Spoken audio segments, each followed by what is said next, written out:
What's up everyone and welcome back to the MMA Zone. Robert Whittaker versus Paulo Costa, off UFC 284 in Perth. Former middleweight champion Robert Whittaker has officially been forced off UFC 284 in Perth after stalled negotiations between Paulo Costa and the UFC. The news comes on the heels of Costa stating last month that he had not signed a contract to fight the former champ, despite the fact that fans had already been informed of the matchup. In the wake of the news, Costa took to social media to blame the UFC for the situation, stating that the promotion is losing a great fight because of a lack of negotiation skills on their part.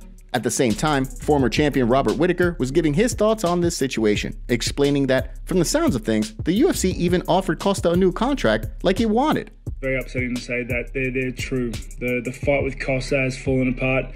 UFC tried everything in their power to get him to the fight. They gave him the new contract, from what I understand, to take the fight, and he still didn't take the fight. So yeah, the Perth fight is not happening. They're looking to reschedule me March, April.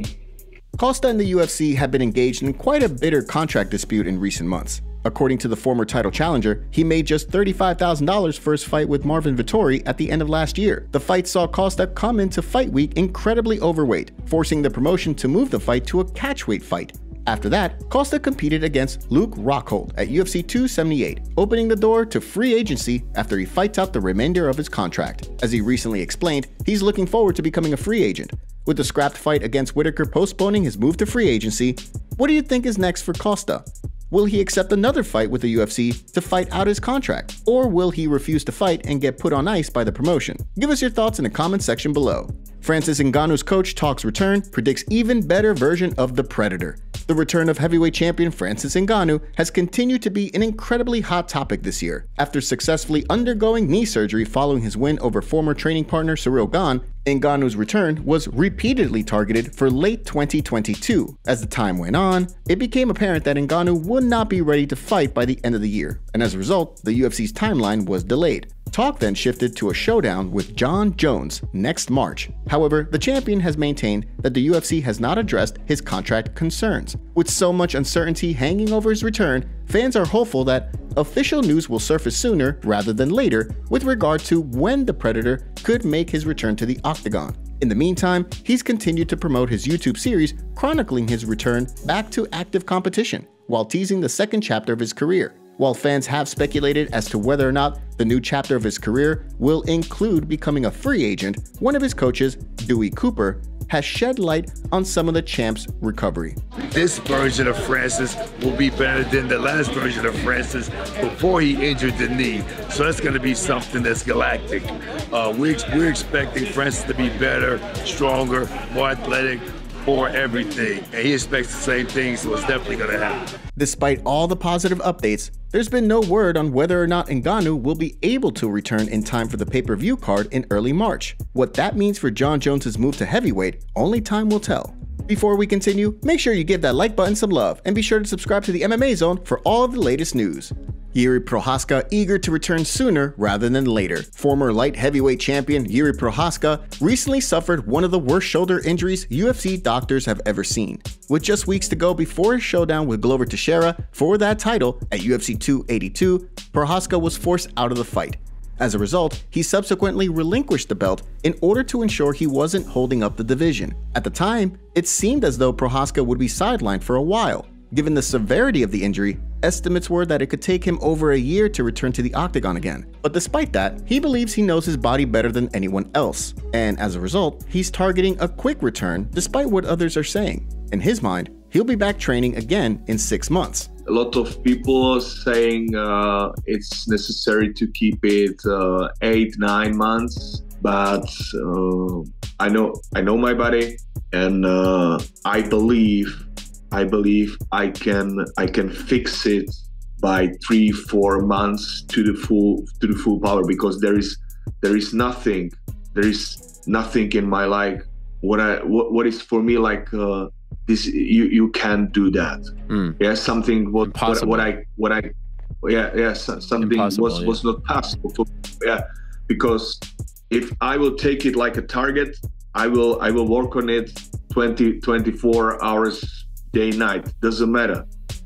As Prochazka also revealed, he was planning to try to fight through the injury at UFC 282 before rethinking his decision in the wake of TJ Dillashaw's UFC 280 beatdown at the hands of Aljamain Sterling. With the fight being so lopsided given Dillashaw's injury, Prochazka wanted to be as professional as possible rather than hold up the division competing when he wasn't at his best. The way he sees things, had Dillashaw not fought injured at UFC 280 as a sort of cautionary tale, he very well may have gone through with his plans to compete at UFC 282. With Prochazka eyeing a return sooner rather than later, how do you see things playing out when he steps back into the octagon? Give us your thoughts in the comments section below. Mike Jackson planning to press charges against Jake Shields. A war of words spilled over into the UFC Performance Institute this past week when welterweight Mike Jackson and former title challenger Jake Shields came face to face. The pair had been trading verbal barbs online for quite some time, during which Jackson called Shields a white nationalist and Shields called Jackson a racist.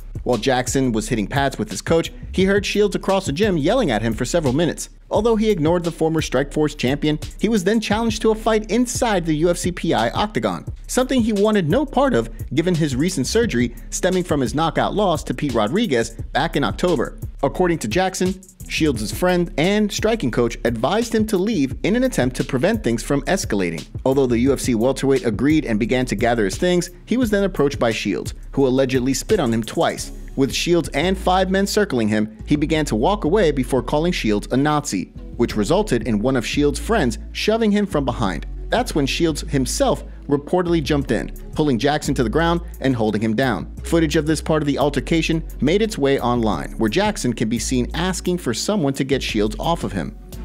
Can somebody get this motherfucker on me? Jake, come on. Jake, come on. During an interview following the altercation, Jackson said that it was he who bloodied Shields. But when Jake Shields look in the mirror every day, and whether he goes blind, I couldn't tell if I hit the eyeball or if it was like on the skin here. I think it was the skin though. But whenever he looks in the mirror and he sees the little mark, that little abrasion, that's gonna be forever there for me, gouging his eye out. He's gonna remember me. He's gonna remember the anti-Nazi Mike Jackson or whatever the he wants to call me. For his part, Shields had stated that it was Jackson who threw the first punch, something the UFC welterweight denies and maintains security footage will back him up on it. So far, no word yet from the UFC on the matter. Stay tuned for updates as they become available. And now for our breaking news story of the day.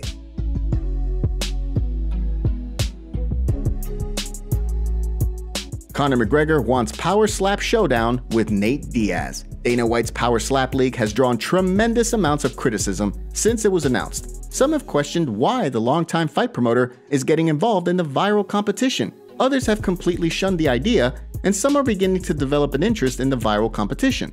Add former 2-division champion Conor McGregor in that last group. During UFC Vegas 66 this past weekend, McGregor reacted to a Power Slap commercial that was aired during the broadcast. He took to Twitter to reveal that the Power Slap Championship is beginning to grow on him. After inquiring about some of the rules of the competition, he turned his attention to bitter rival Nate Diaz, who he challenged to a showdown. Diaz then fired back with a clip of him slapping McGregor, alleging that he already beat McGregor when it comes to slap fighting. Before signing off for the night, McGregor came back with one more tweet that has since been deleted, in which he points out that he got Diaz back with concussions and quote, real smacks, likely alluding to his win over Diaz in the rematch. With the Stockton superstar now a free agent, many have questioned whether all this back and forth between these two will ever translate to a trilogy fight.